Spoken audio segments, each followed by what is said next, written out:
Here's what Thomas J. Ord, the author of Open and Relational Theology, had to say about my upcoming book, The Edge of the Inside, releasing March 31st. Quote, I love Jeremy Jernigan's writing style, but I love his questions, reflections, and proposals even more. Many readers will relate to what Jeremy explores, and many will find his insights helpful. I do. Get this book to take an adventure in living and thinking well. End quote. If you'd like to read a copy before it comes out, we'd love to have you join our book launch team. You can find out more at edgeoftheinside.com or at the link in the show notes. Welcome to another episode of Rebuilding Faith. These are 10-minute Bible messages for people with questions and doubts. And today I want to offer you an explanation of not only who Jesus is, but what Jesus is saying in the passage that may be very different than how you've been told to understand Jesus or how you've ever made sense of what Jesus is doing. We're going to pick up in John chapter 12, beginning in verse 44. Jesus shouted to the crowds, "If you trust me, you are trusting not only me, but also God who sent me. For when you see me, you are seeing the one who sent me." Now, for most of us, when you hear Jesus talk like this, when you see John write a description like this, we go to what we think of as the Trinity. We begin to understand this is what Jesus is explaining here, the Trinity to us. But one of the things I want you to consider is that the Trinity as a concept did not exist. The earliest we can trace it back to would be the late 2nd century CE, which means when they wrote it, this was not a concept that they had. John didn't understand the idea of Trinity the way that we tend to read into it today. Now you may be thinking, well, then what on earth is John writing about? What is Jesus talking about? See, in their understanding, it was much more of Jesus as an image of God. Literally the idea being an idol of something. Now, in that culture, what they believed is that idols, whether inanimate or animate idols, could embody a God. They could image a God. So when you see in the Old Testament that they are suddenly worshiping this golden calf, many of us, we read that today and we want to dunk on them and be like, well, how stupid are they? They think that this calf that they made is a God. And the answer is no, they didn't, but they thought that that golden calf could embody a very real God that they believed existed. And that's the concept of an idol, that an idol can be a vessel for a God. And this is more what John is probably getting at, more of what Jesus is saying, that he is the vessel which shows us God the Father. So if you have seen Jesus, you've seen God. That's this idea. Again, the Trinity is a later addition that is more philosophy and theology of trying to put all of these pieces together. But when you get into passages like this, it's far more messy to figure out what were they actually talking about. And we see this idea of Jesus imaging God in a variety of different passages throughout the New Testament.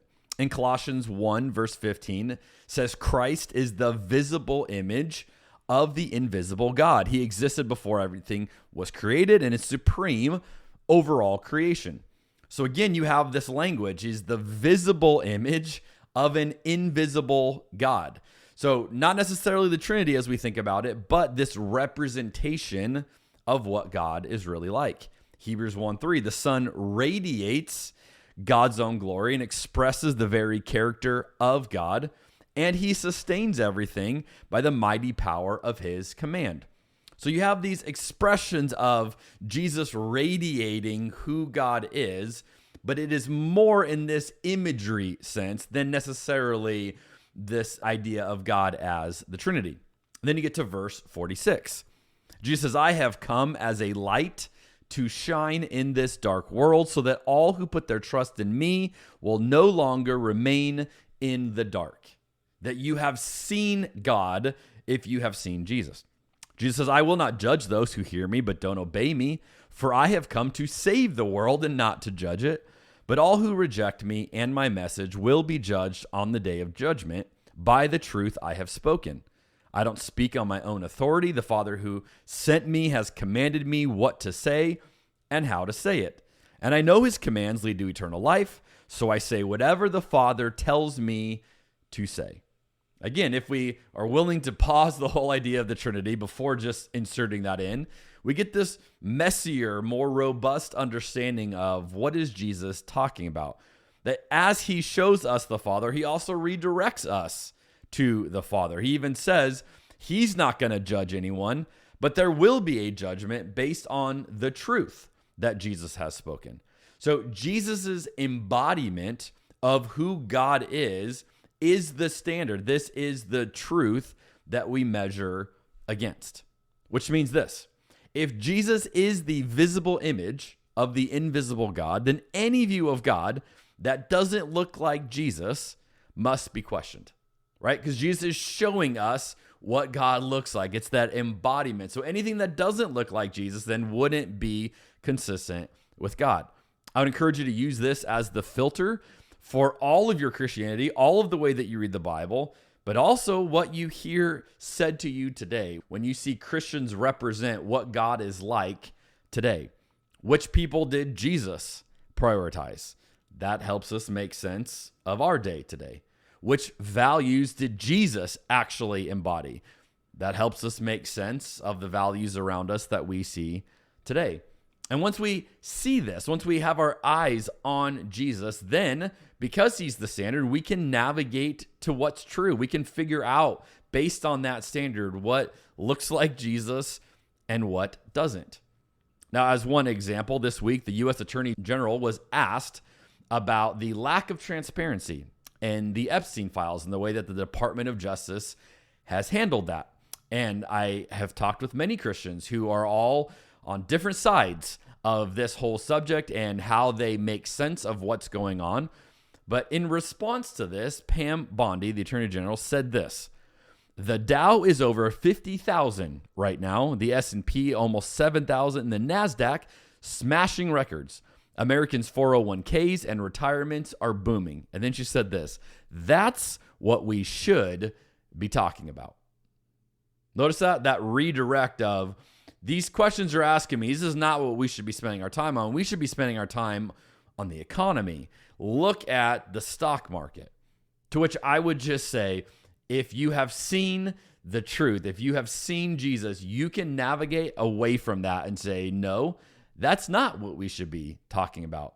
In no way would the Jesus that we have seen revealed indicate that this is how our priorities should be over the lives of vulnerable and victimized people.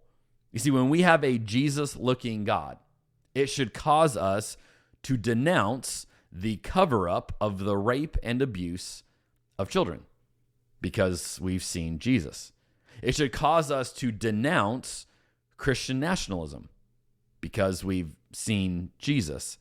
It should cause us to denounce the dehumanization of anyone based on their immigration status or paperwork because we have seen Jesus. And we can do all of this precisely because we no longer live in the dark. Jesus has embodied God for us, and it should have very real consequences. I want to close with something that my friend Greg Boyd has said. He says, Jesus is what God looks like when there are no clouds in the way. And when the clouds have been removed, we can see what God looks like, and that can help us navigate the truth around us. I'll see you next week on Rebuilding Faith.